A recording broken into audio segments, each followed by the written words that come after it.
Hola, ¿qué tal? Bienvenidos a esta su clase del curso de Contabilidad de Sociedades. El día de hoy vamos a trabajar nuestra clase mediante esta plataforma.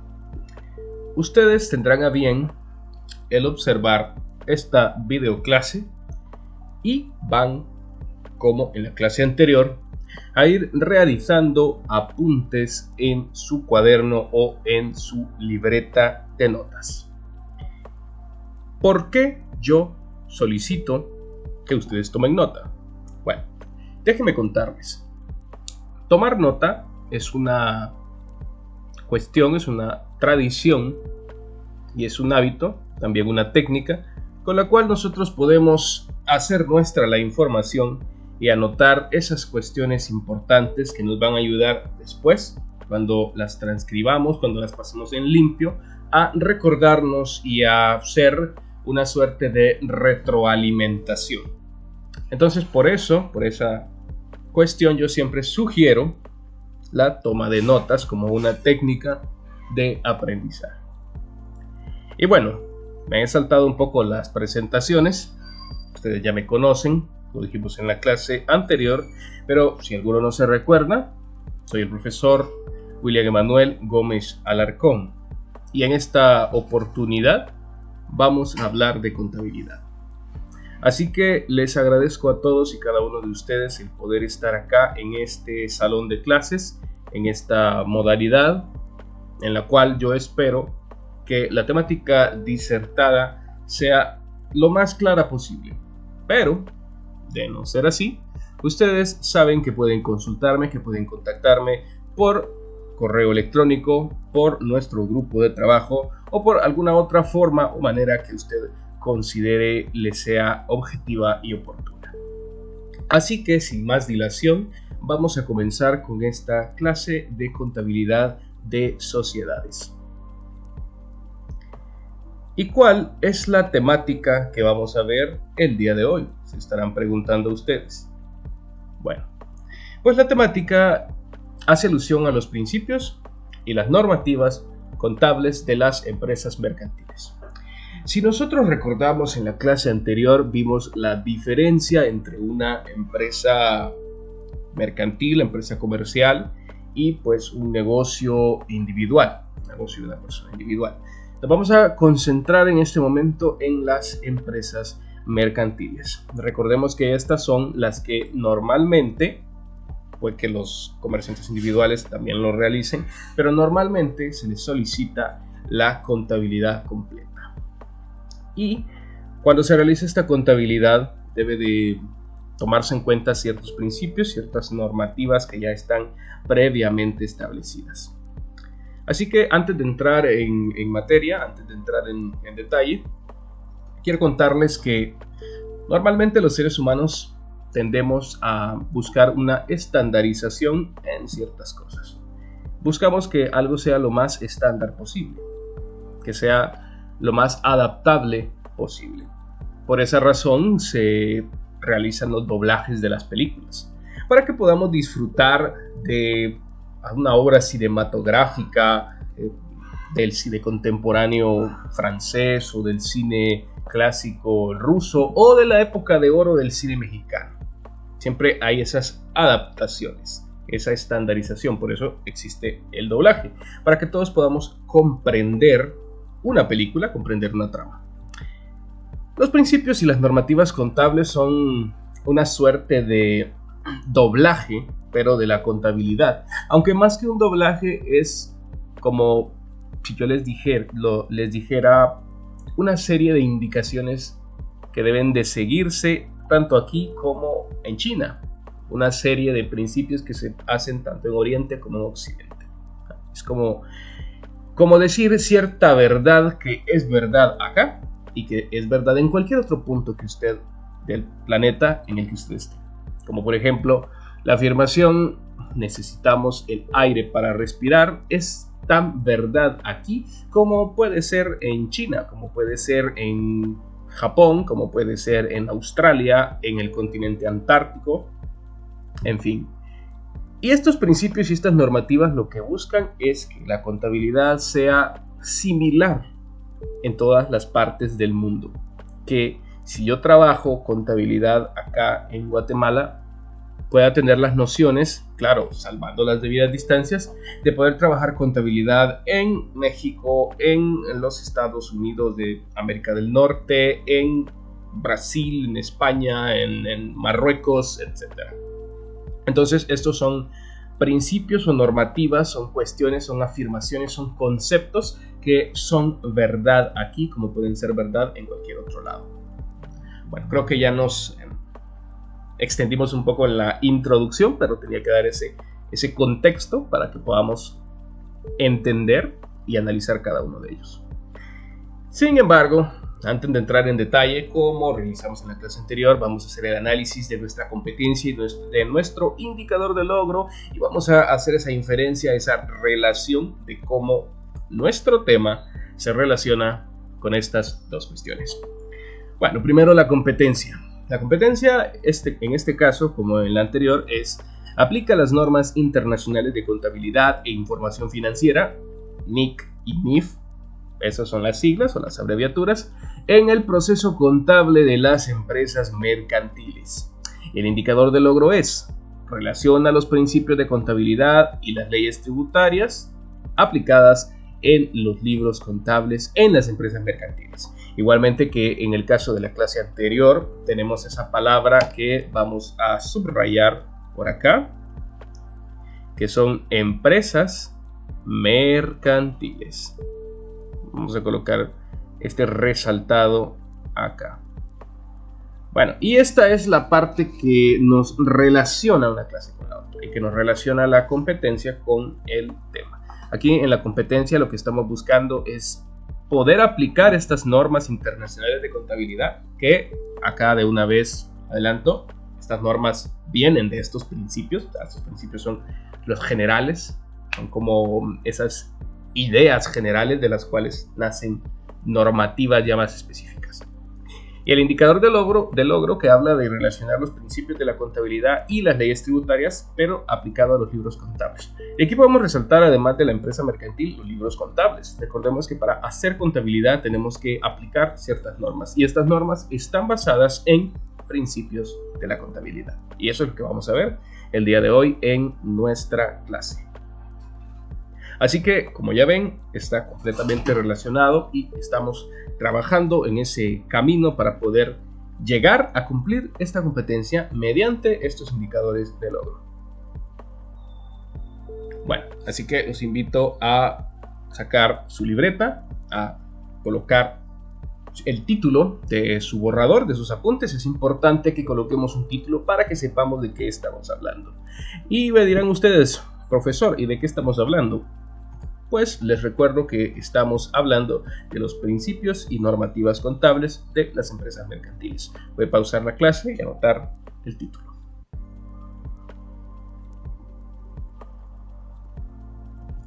Bueno, ahora sí, entramos en materia. Y este material está hecho, basado, adaptado del documento o del material Principios de Contabilidad Generalmente Aceptados, Vigencia y Aplicación de Gavilán Izaguirre del año 2000. Este artículo pertenece a la editorial de la Universidad Nacional Mayor de San Marcos. Así que créditos correspondientes al autor por estos textos que hemos adaptado para esta clase. Así que vamos a comenzar y vamos a hablar de estos principios de contabilidad generalmente aceptados, los cuales también se pueden abreviar por las siglas PCGA. Vamos a analizar y a leer el concepto. Estos principios constituyen reglas generales adoptadas como guías y fundamentos de aplicaciones contables, aprobados como buenos y prevalecientes. Bueno, vamos a marcar aquí que estos principios son buenos y son prevalecientes. Cuando habla de que los principios son buenos, se refiere a que son objetivos, a que funcionan. Y cuando habla de que son prevalecientes, se refiere a que estos prevalecen, quiere decir, durante cierto tiempo van a ser los mismos hasta que ocurra alguna cuestión que de un cambio muy trascendental. ¿Y cuáles son estos principios? Bueno, tenemos en total, podemos verificar acá, 15 principios. Algunos autores colocan 14, algunos colocan 15. Habrá alguno más, alguno menos, y esto al final, aunque se trata de una estandarización, depende mucho de la fuente en la que se consulte. Pero los que nosotros vamos a trabajar el día de hoy pues están basados en el texto de Gavilán Izaguirre. Comenzamos con el número 1, principio de equidad. El concepto dice de la siguiente forma: la equidad entre intereses opuestos debe ser una preocupación constante de la contabilidad. Si nosotros paramos y hacemos un breve análisis, cuando hablamos de equidad, hablamos de esa cualidad de que algo no esté más a la derecha o más a la izquierda. Una balanza equitativa, una balanza que es justa. Y en este caso, hablamos de que los intereses opuestos son una preocupación. ¿Cuáles son esos intereses opuestos? Bueno, por un lado tenemos los intereses del empresario. Esta persona siempre va a querer buscar una ganancia, siempre va a querer estar un paso adelante. Y luego en el otro lado, la otra parte, tenemos normalmente las entidades fiscales, como puede ser la SAT. O también podríamos tener a otros elementos, otros individuos, como una entidad opuesta. Y estos intereses opuestos dan preocupación en la contabilidad porque normalmente, y por eso pongo el ejemplo de la SAT, normalmente el empresario tiene esta cuestión de que quiere pagar menos impuestos. Con lo cual, y a criterio personal, hay cuestiones en las que tienen toda la razón de querer tener una carga fiscal más baja. De cierta manera, esto es positivo. Sin embargo, siempre va a haber este conflicto de intereses entre lo que quiere el Estado y lo que quiere el empresario. Pero la contabilidad tiene que estar neutral. Tiene que revelar los datos verídicos de las ganancias del empresario para el pago de los impuestos, a pesar de que no concuerdo exactamente con los impuestos elevados. Aún así, la contabilidad debe demostrar la verdad, debe de ser equitativa. Dice que hay casos donde los intereses particulares se hallan en conflicto, donde usted quiere evadir una responsabilidad fiscal o algo por el estilo, por alguna razón sobre la cual no vamos a entrar en detalle. Ahora bien, el segundo principio es el principio de la partida doble. Vamos a subrayarlo. Dice de la siguiente forma: los hechos económicos y jurídicos de la empresa se expresan en forma cabal aplicando sistemas contables que registran los dos aspectos de cada acontecimiento y sus cambios. Y vamos a subrayar los dos. ¿Y por qué dirá los dos?, se preguntarán ustedes. Bueno, si alguno de ustedes recuerda haber escuchado en educación primaria o en educación básica, o probablemente en fuentes comunes, de la acción y la reacción. Normalmente hemos escuchado de que toda acción tiene una reacción. Y esto es lo que sucede en la contabilidad. Toda acción que nosotros realizamos en la empresa tiene una reacción. Tiene una causa. Toda causa tiene un efecto. Cuando hablamos de que toda causa tiene un efecto, lo podemos ejemplificar en contabilidad como que toda acción comercial tiene una reacción comercial. Por tanto, al registrarla, todo registro contable tiene otro registro contable que lo respalde. Asimismo, esto se puede explicar más sencillo diciendo que siempre vamos a encontrar una cantidad dos veces. Por ejemplo, si yo compro un mueble de 2.300 quetzales, yo voy a hacer ese registro en dos lugares. Voy a registrarlo en la cuenta de mobiliario, colocando 2.300 quetzales como un aumento, como un crecimiento del saldo de la cuenta. y voy a colocarlo también en la cuenta caja. Supongamos que yo lo pagué en efectivo como una disminución, pero siempre con la cantidad 2.300. Esto también juega con aquel principio de la física que dice que la energía no se construye ni se destruye, sino que solo se transforma. Es igual. En este caso, vamos a decir que los valores económicos, el dinero, no se va de la empresa, sino que se transforma en otra cosa. Esos 2.300 que vamos a ver desaparecer de la caja fuerte, los vamos a ver aparecer convertidos o transformados en un mueble nuevo. Esas son algunas analogías para que podamos entender a qué nos referimos cuando hablamos del principio de la partida doble.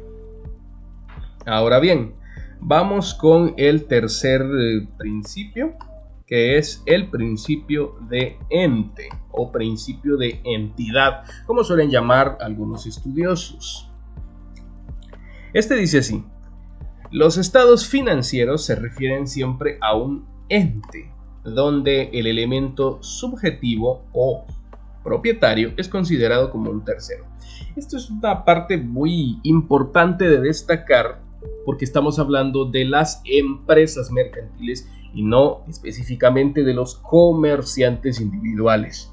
Y es que cuando se habla de los estados financieros de una empresa mercantil, se habla de unos informes que van a mostrar lo que es la situación de la empresa, pero que están relacionadas a un ente, porque la empresa tiene personalidad jurídica y las personas, por ejemplo los propietarios o el propietario, siempre se considera una tercera persona, no se considera una primera persona en cuanto a la empresa. La empresa como tal es un ente distinto. Por ejemplo, vamos a suponer que tenemos a 3 personas. Tenemos a María, tenemos a Carmen y tenemos a Juliana. María, Carmen y Juliana. Y estas 3 chicas tienen una empresa, tienen un comercio que se llama, vamos a suponer, La Bendición. Como la mayoría de comercios normalmente se llaman La Bendición. Esta es una empresa comercializadora de verduras que se llama La Bendición. Entonces, hay una diferencia entre el comercio La Bendición y María, Carmen y Juliana. María, Carmen y Juliana son las que administran este comercio, pero este comercio tiene un nombre propio, que es La Bendición. Por tanto, ellas se consideran terceras personas frente a esta empresa. Ahora vamos con el cuarto principio, que es el de los bienes económicos, como podemos ver acá. Dice así: los estados financieros se refieren siempre a bienes económicos que poseen valor económico y pueden ser valuados en dinero. Esto se explica de una manera muy sencilla. En contabilidad todo tiene que poder estar valuado en dinero, todo tiene que tener un valor en monedas, en dinero. A pesar de que, por ejemplo, un mueble haya sido heredado o lo hayan puesto entre ellas, alguien lo donó, pero al final hay que colocarle un valor en dinero. Ahora vamos a pasar a la siguiente diapositiva. Vamos a ver el principio de la moneda de común denominador. Subrayamos y leemos el texto. Dice así: generalmente se utiliza como denominador común la moneda que tiene curso legal en el país en que funciona el ente. Regresamos otra vez a subrayar la palabra ente. Esta es la empresa. Y si recordamos en el principio anterior que está conectado con este, dice que todo tiene que tener un valor en dinero, a pesar de que un mueble haya sido donado, lo hayan conseguido de alguna otra forma sin haberlo sido comprado como tal, pero se le tiene que asignar un valor en dinero. Muy bien, ¿y en qué moneda se va a asignar ese valor? Porque puede ser que las 2 personas que están, o las 3 personas, puede ser que Carmen, María y Juliana no sean de Guatemala. Puede ser que sean 3 señoritas mexicanas o 3 señoritas argentinas o 3 españolas. Y al final, ¿qué moneda van a usar? pues van a usar la moneda de curso legal en el país donde están trabajando, donde está funcionando el ente. El sexto principio habla de la empresa en marcha.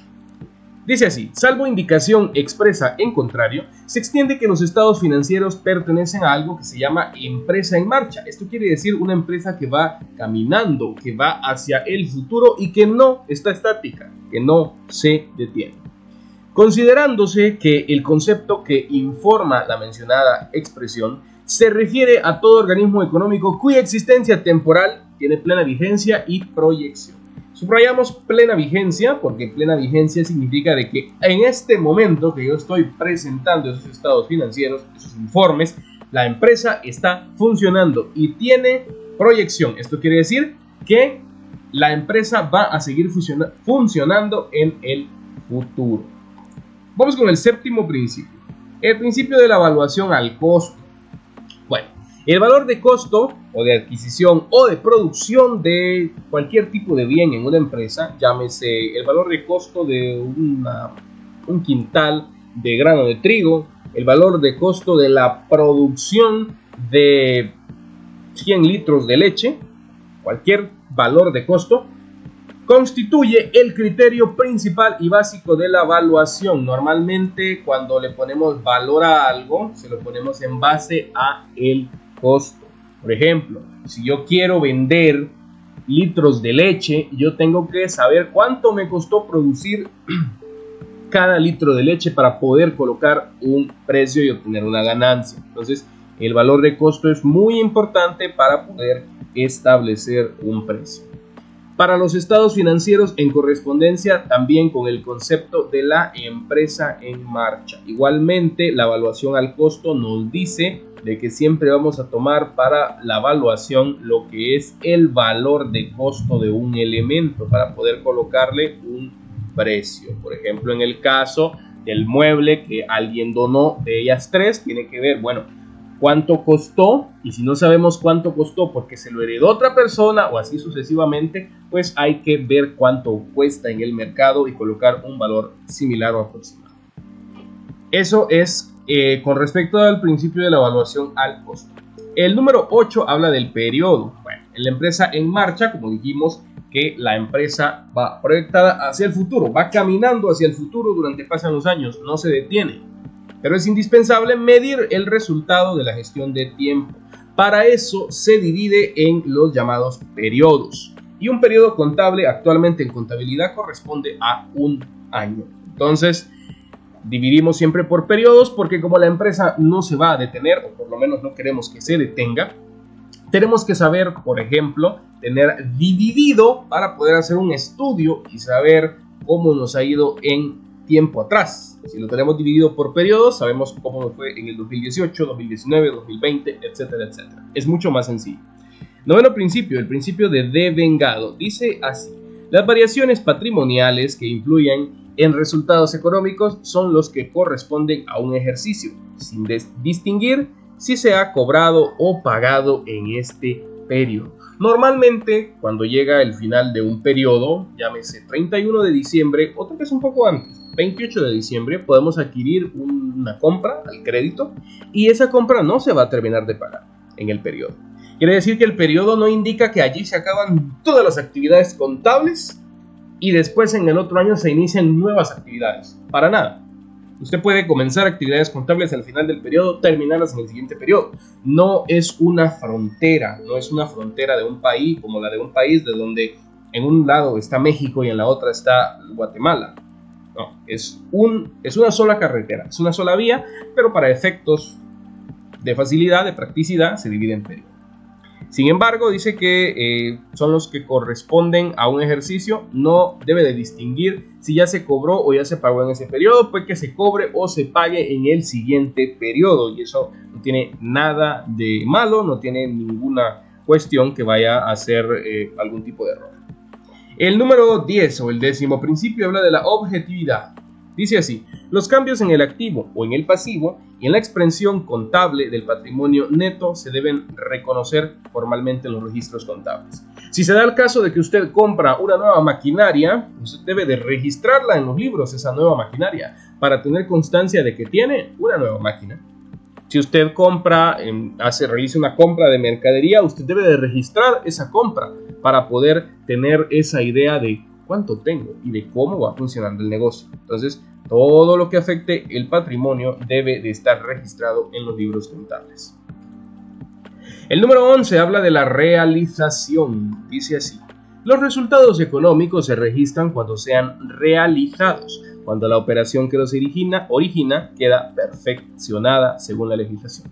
Y este va en relación con el anterior. Dice que nosotros vamos a registrar ciertas operaciones cuando quedan perfectamente completas. Por ejemplo, yo puedo hacer una compra, yo llamo por teléfono y compro determinado producto, yo lo solicito.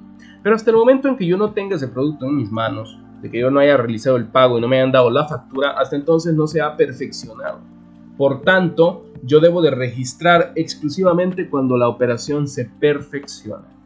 Cuando se firma un contrato, cuando nos dan la factura o damos la factura, cuando ya tenemos el producto en la mano o cuando la acción que vamos a llevar a cabo se termina de completar. No puedo registrar yo una compra antes de realizarla o una venta antes de realizarla. Prudencia, principio 12. Significa que cuando se debe elegir entre dos valores para un elemento del activo, normalmente se debe optar por el valor más bajo. Si estamos valuando, yo podría evaluar esta silla en la que estoy en 3,000 quetzales o podría evaluarla en 1,000. Lo que costó es 1,000, que es el precio más bajo. Yo debo evaluarla según ese precio. Y si yo busco comprar algo, siempre debo de buscar el mejor precio y también la mejor calidad. Uniformidad, principio 13. Se señala por medio de una nota aclaratoria el efecto en los estados financieros de cualquier cambio de importancia en la aplicación de los principios generales y de las normas particulares. Si algo llegara a cambiar con respecto a estos principios, debe de realizarse una nota aclaratoria. Por ejemplo, antes se trabajaba de algún modo y luego hubo un cambio, pues hay que hacer una nota y dejarla ahí en el estado financiero para decir, bueno, ahora se trabaja de este modo, pero antes nosotros lo trabajamos así. Significación, principio 14. Al ponderar la correcta aplicación de estos principios y estas normas particulares, es necesario actuar en sentido práctico, con sentido práctico. Esto quiere decir que no todo está incluido en estos principios o en las normas, ya sea de contabilidad o de información financiera. Normalmente van a suceder y aparecer casos que no están contemplados ahí y hay que actuar en sentido práctico para poder resolverlos. 15. Exposición. Los resultados económicos se registran cuando sean realizados, cuando la operación que los origina queda perfectamente establecida, perfeccionada, según la legislación, como decía en el principio 11. Entonces, no podemos registrar algo antes de que suceda. Y bien, vamos a llegar hasta allí con nuestra clase, con nuestra temática. Yo les insto a que siempre revisen el material antes de realizar la actividad de clase, la cual voy a explicar en este preciso momento. Okay. Así que bienvenidos a esta su parte práctica. En esta parte práctica vamos a realizar una breve actividad para reforzar este aprendizaje que hemos tenido el día de hoy. Vamos a ver, nuestra hoja de trabajo dice así: tenemos que leer y repasar el contenido, como realizamos en la actividad anterior. Sin embargo, ahora no vamos a realizar apuntes formales. Ustedes en su cuaderno sí, pero no vamos a subirlos. Vamos a ingresar al enlace que aparece en la pantalla que ustedes tienen y va a aparecer en la descripción de este video, donde nos vamos a encontrar con un cuestionario, un sencillo y simple cuestionario que usted deberá responder. Y yo les voy a mostrar en este momento cómo se realiza el cuestionario. Bueno, lo primero que hacemos es dar clic en este enlace que aparece, ya aparecerá en la descripción del video. Entonces, ingresamos, esperamos que cargue. Y tenemos esto que dice hoja de trabajo número 6, contabilidad general y de sociedades. Bueno, pues aquí tenemos un cuestionario muy sencillo que podemos realizar en nuestra computadora. Vamos a colocarlo en modo inmersivo en toda la pantalla. Lo primero que colocamos es nuestro nombre. Nos indica justo allí la forma, primero apellido, luego nombre. Y luego simplemente será de responder falso o verdadero a las distintas interrogantes. usted ingresa, coloca su nombre, selecciona falso o verdadero y al final le da en el botón de enviar. Recuerde que esto lo debe de realizar como una actividad de clase, como una tarea, por así decirlo. Por ejemplo, vamos a agregar aquí mi nombre.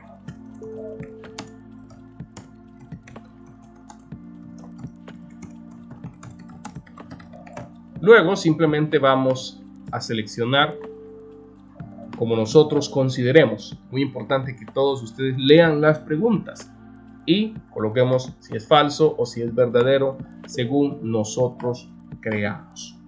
¿Sí? Y después de colocar, yo esta la llené de manera aleatoria, le damos en enviar.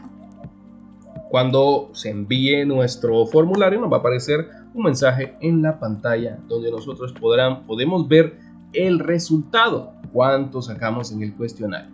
Podemos dar clic en ver resultados y ahí veremos que en este caso yo obtuve 3 puntos de 5, pero yo sé que ustedes van a obtener 5 puntos de 5. Entonces vamos a ir cerrando nuestra clase con la correspondiente despedida. Hemos llegado al final de esta clase. Les recuerdo repasar: terminar su actividad de clase en el tiempo que queda del periodo o, en este caso, como una tarea, y por favor notificar al profesor al realizarlo. Así que, hasta la próxima.